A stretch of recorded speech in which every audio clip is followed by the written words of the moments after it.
Welcome back to the Red Dice Diaries RPG podcast with John and Hannah. Hi.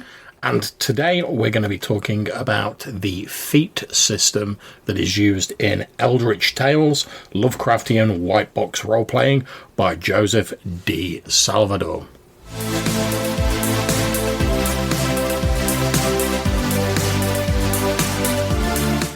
So, John, you've been playing this game. I can see the book says Raven God Games and that it's Swords and Wizardry compatible. So, what's the white box thing that it's referencing? Okay, white box is effectively an early version of sort of basic D&D. Swords and Wizardry is an old D&D sort of like retro clone. Swords and Wizardry leans a little bit more the core version towards sort of AD&D, whereas they did a white box version which leans more towards the basic sort of OD&D style. Okay, and you played a game of this a couple of days ago? Yeah, I played a game of this 2 days ago on Saturday, run by the author, and he was kind enough to run an adventure that I submitted to him a while ago for inclusion in his Eldritch Tales zine, which I know you've ran and adapted to like a science fiction setting. Was this the one with the evil pharaoh? Yeah, it was the Dark Pharaoh, yeah. Yeah, my Star Trek group had great fun. Yeah, and just to give you a bit of background to this, the adventure in itself was one that I originally prepared for Games on Demand at UK Games Expo in 2019, or as I like to call it, the before times, when we could all go outside. And for anyone who doesn't know, Games on Demand is basically for people who don't want to have to book loads in advance. There's loads of gems there. They run 2-hour taster sessions. You rock up, you buy a ticket quite cheaply, and you'll turn up and say, I want to play a game.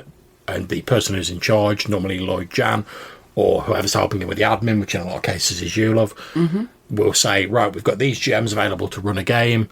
And then you'll be assigned a GM and a table. The GM will say, right, I've got these 5 or 6 games. Here's some of the scenarios I've got. What do you fancy? And then they'll just run a 2-hour taster session. So for this adventure, I basically originally cooked up the idea of let's make it a pulpy sort of Indiana Jones, explore the pyramid, sort of with a bit of a Cthulhu sort of flavour, which obviously ties in with Eldritch Tales because it uses the basic framework of old D&D, but adds that sort of level of Cthulhu mythos on top of it, so there's insanity mechanics and stuff like that. Now, obviously, I rewrote that and sort of expanded on it when I sent a copy to Joe, and he sort of worked up some great maps for it and stuff like that, and is going to publish it. So we played that game, very much enjoyed it, and one of the things I enjoyed while we were playing it is what it calls the feat system in this game.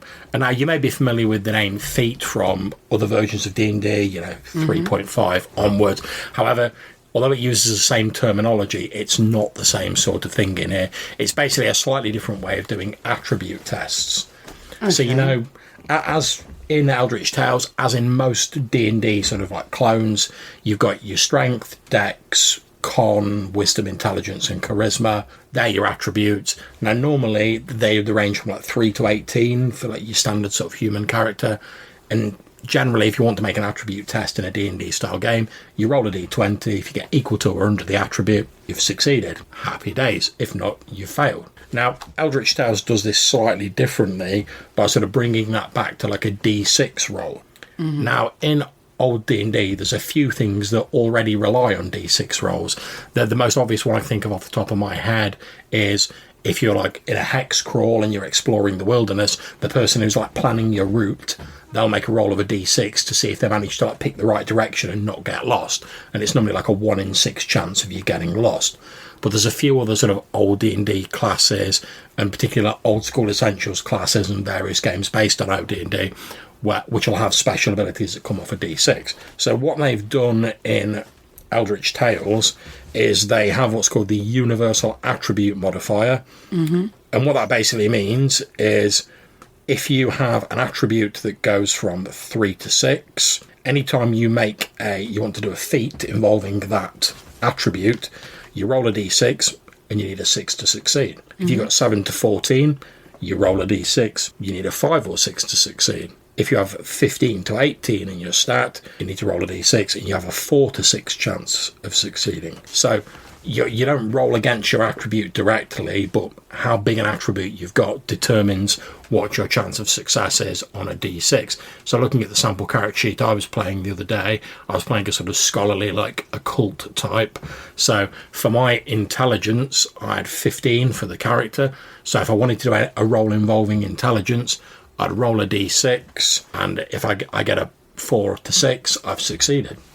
So, correct me if I'm wrong, this is really just a way of doing a challenge such as a feat of strength, can you lift the barrel over your head? Exactly, yeah. Feat of dexterity, can you run across the rope bridge? Feat Exactly, of yeah. charisma, can you seduce the barmaid? Yeah, exactly. Yeah. Very much so. And there's a little table in here, so the GM, if it's particularly difficult or a hard roll, they can apply like minuses to that d6 roll. Also, they have a couple of additional mechanics in Eldritch Tales called class skills and occupational specialities. Class skills are just particular skills you might have. You don't have levels in them or anything like that. You just get them based on your class. So I was playing an antiquarian in the game we played a couple of days ago. So I had 3 knowledge class skills: history, literature, and mythology. I had the research skill, and I had the writing skill. Now, if you make a feat roll, i.e. an attribute test, and you've got a class skill, you get a +1 to whatever your d6 roll is. So you don't have any levels of different skills or anything. It's just if you got the skill, you get a +1. So in an intelligence-based roll, I normally need 4 to 6 on the roll. If it's to do with research or one of my areas of knowledge, I only really need 3 to 6 on the roll. You also have what are called occupational specialities. And for my character, I had interaction, occult, knowledge, religion, and physical sciences. And what these do is when you roll your d6 to do your feat, you get like an advantage sort of style mechanic where you roll 2d6 and you take the better result. So, and all of these can be quite broadly defined. And I really enjoyed it while we were playing because it made everything very simple, because everything was like a d6 roll, which I quite enjoyed. And also the skills and the occupational specialities, because it's obvious what they are, you know, like research, writing, mythology, it's pretty obvious whether it applies or not. We didn't have to spend ages poring over like different skill systems or looking at anything like that. I could just look down my skill list and go, oh yeah, I think this applies, +1. And my occupational specialities, which tend to be like your job. So in my case, I was like a university professor of like the occult and stuff like that. So if it came under the occupational specialities, I was like, oh great, 2d6. Nice and simple. If you have more than one of those, so a skill applies and the speciality applies, obviously you just roll 2d6, pick the best one, add +1 to the roll. It's nice and simple. Unless the GM's modifying the difficulties, you can always see what you're going to get.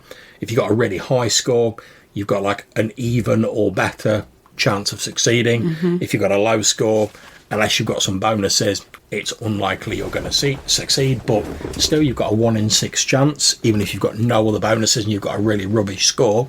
So, you know, if you're a bit desperate, you might like to try it. And I was just... So, how does this compare to rolling a d20 and adding your skill stat, which is what you'd normally be doing in D&D these days? Yeah, well, I think one of the things... I mean, D&D 5th edition simplified the skill list an awful lot.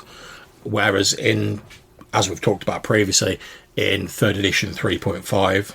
Or even simpler for pretty much any D&D, you'd feat of strength, roll a d20, what's your strength, what's your strength bonus, add that onto it, what's the result? Dead simple, one roll to get through.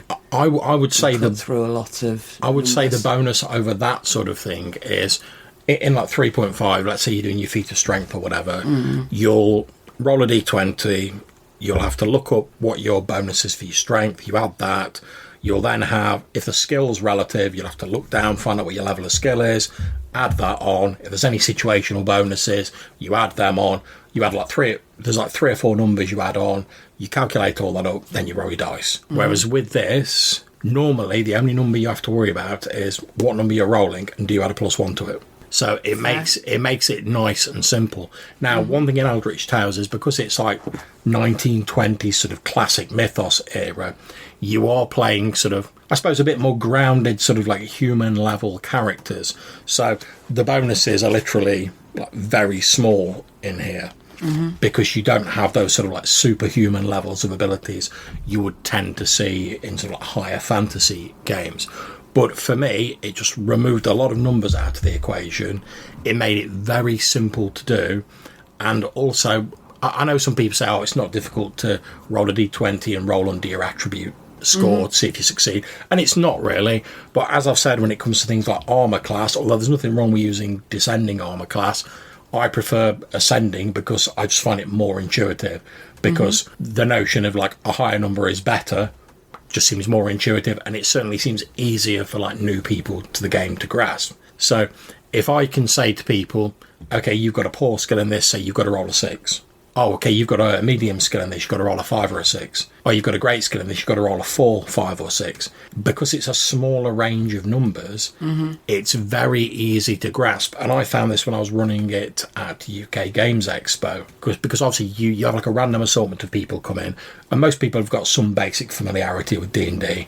But for the people who really didn't know much about it, it was very easy in Eldritch Tales to just sort of say, right, all you need to worry about is, here's a couple of d6, here's what you're going to have to roll. I could have it written on the character sheet, and it was very easy for them to pick up. So by having a sort of less nuanced dice system, it makes it easier to effectively game the numbers, work out what you want to do based on that, understand like the tactics of the game that bit more easily and intuitively. Yeah, basically. And obviously that gives you more time for like actual role play. Yeah, and that, again, that's one of the things I enjoyed in the game I played in it a couple of days ago, which, because Joe was like, obviously we're trying to keep it fairly sort of snappy and fairly short.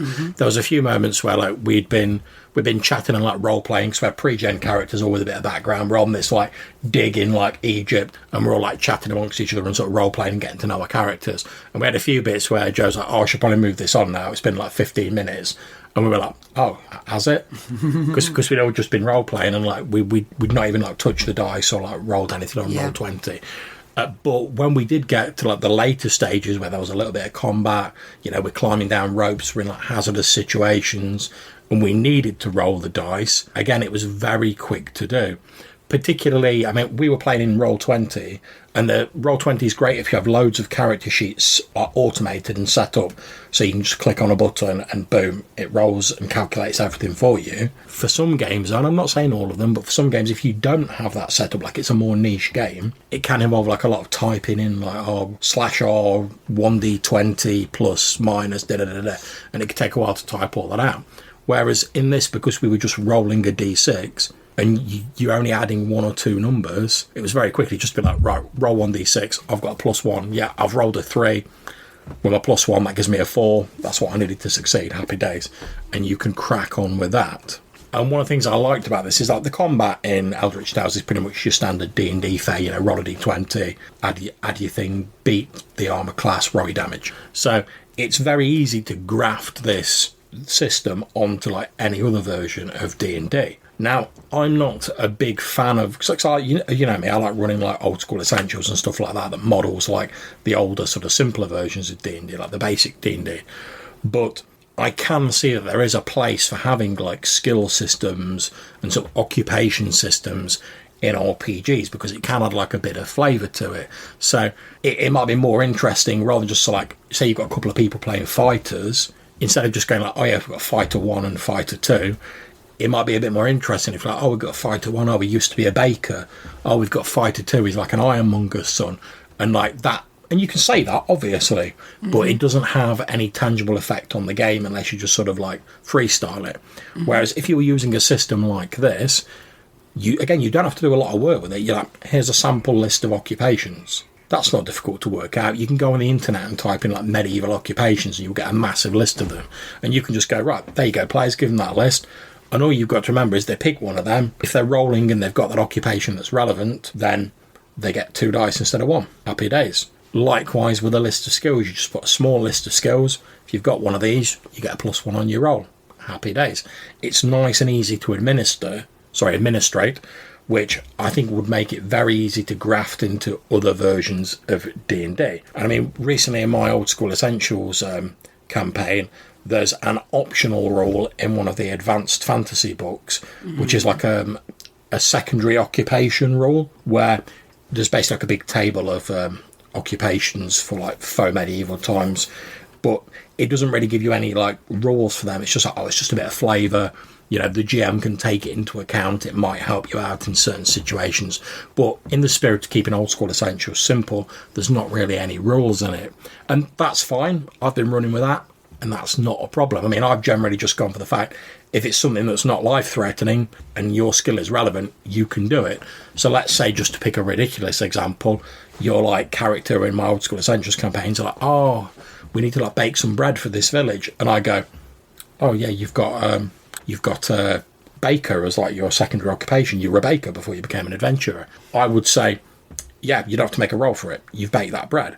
And to be honest, I probably wouldn't ask for a roll for it if you hadn't got that skill. But I might say, well, it takes you a lot less time and there's a lot less waste because you know what you're doing. Yeah. And that's worked absolutely fine. However, if I wanted like a skill system, an occupational system that actually had an impact in the rules, I would love to use something like the Eldritch Tales system, because it gives you a little bit more detail. You know, you get your 2 dice instead of 1 if you've got the occupation. You get a couple of bonuses to like your rolls if you've got skills. But it doesn't add an awful lot of complexity. It keeps everything on like a very small dice, so like D6, a dice we're all familiar with. It keeps the range of numbers quite small, and it also gives you that sort of bonus and system benefit for having some of those background elements. So I instantly, like I say, we were using pre-gens in the game we played a couple of days ago. I instantly looked at my character sheet and I was like, right, class skills, knowledge, history, literature and mythology, research and writing, occupational specialities, interaction, occult, knowledge, religion, physical science. So just by looking at that, you can see what sort of character background this guy has. And occupational stuff tends to be more common in things like Call of Cthulhu and modern settings. But I don't see any reason you couldn't take that and sort of port it into like old school D&D. I think it'd work quite well for that. And like I say, I don't know whether I'll do that in my Old School Essentials campaign, so I'm trying to keep the number of random house rules I'm importing to a minimum. But if I was going to go for a skill system in an old school D&D game, I'd probably go for something like this, because it's simple, does what it says on the tin, and doesn't overly complicate your game. Sounds good. So, there you go. That's my brief rundown of the feat system in Eldritch Tales by Joseph D. Salvador of Raven God Games. If you want to check it out, it's available from Drive-Thru RPG. I'll put a link in the show notes for that. If you want to get in touch with us, you can leave us a voicemail message using Spikepit. Again, there'll be a link in the description of this show. Or you can email us at rddrpgpodcast@gmail.com.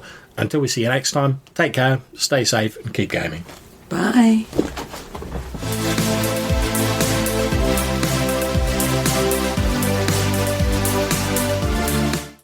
Welcome back to the Red Dice Hall. That can